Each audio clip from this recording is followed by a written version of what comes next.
Well, hello, brothers and sisters. It's Monday. I'm glad you've joined me for today's devotion, and I trust you had a wonderful weekend with your family, going to ball games, whatever it was you did, but especially going to the house of God to worship the King of Kings and Lord of Lords, Jesus Christ. I hope you did that Sunday.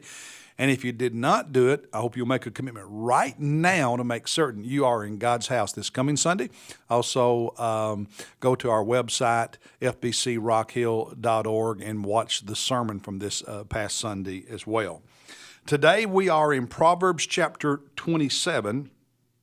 And as I was reading this chapter, there was not one theme that really spoke to my heart. There were two or three tidbits of practical wisdom that I just thought, those are really clear and really important.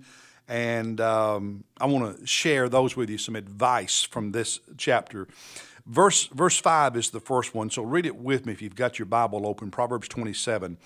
Verse 5, he says, better is open rebuke than love that is concealed. Now listen to that again. Better is open rebuke than love that is concealed or is hidden. And I had to think about that one for a moment. But my takeaway is when people rebuke you, at least you know where they stand, or you stand with them. You know what they think. When people love, but they hide it, they conceal it, you don't know they love you. You don't know they care. And the point is, when somebody rebukes you, well, there it is, but you miss the blessing of love when people keep it a secret. And so when we love people, it's not enough just to feel it. We've got to show it, reveal it, make it known.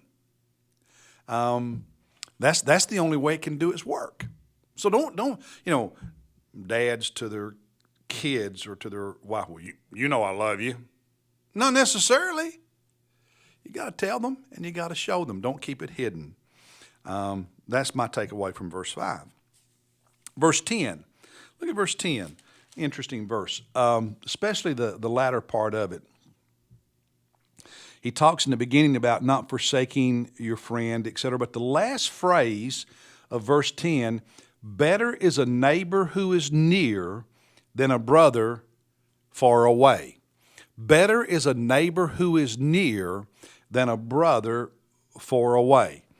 And I guess that verse stood out to me because Moniz and I, when we were young and started out in ministry, God called us from Kentucky, where our family lives, to South Carolina, and we've been in this state since 1984. So basically all of our adult lives, all of our married lives, we raised our kids here. Our grandkids are being raised, not in Kentucky, but in other places.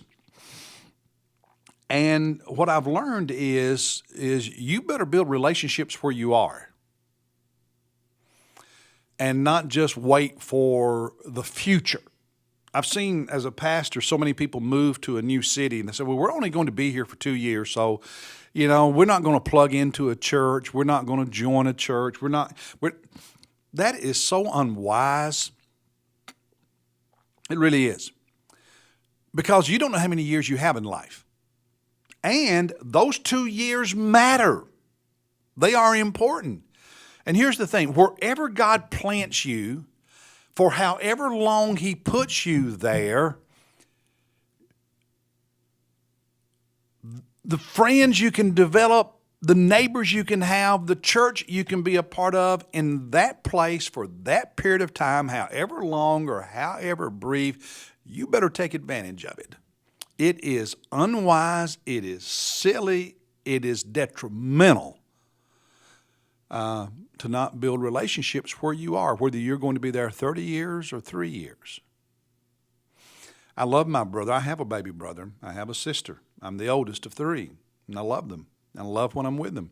But if the only time I was talking to anybody was when I saw them, I'd spend most of my life not talking to anybody because they don't live here and I don't live there. You better develop relationships with the neighbors, the people where you are right now.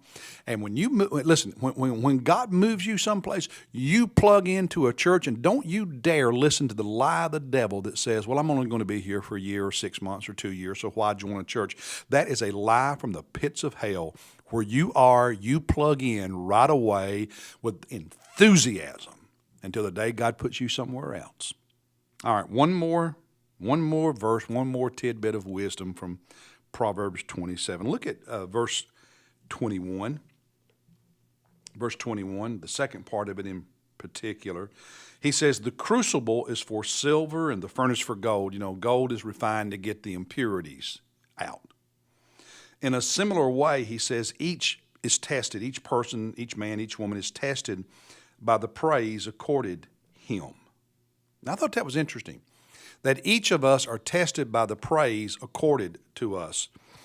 In other words, when people brag on us, that's a test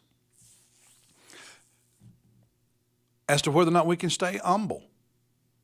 It can go to our heads, and pride can ruin us. Getting puffed up can destroy us. We all need a pat on the back from time to time. We all need encouragement. We all need praise occasionally. We all need people to brag on us, to say you did good. But that's also a test, because if you get enough of that, it can go to you. And we've all seen people like that, right?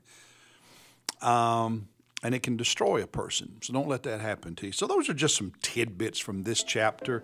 You know, Proverbs is a bunch of wise sayings, general principles that make some beautiful points. And I hope these are helpful to you today. Thank you for being with me, and I look forward to seeing you again tomorrow morning.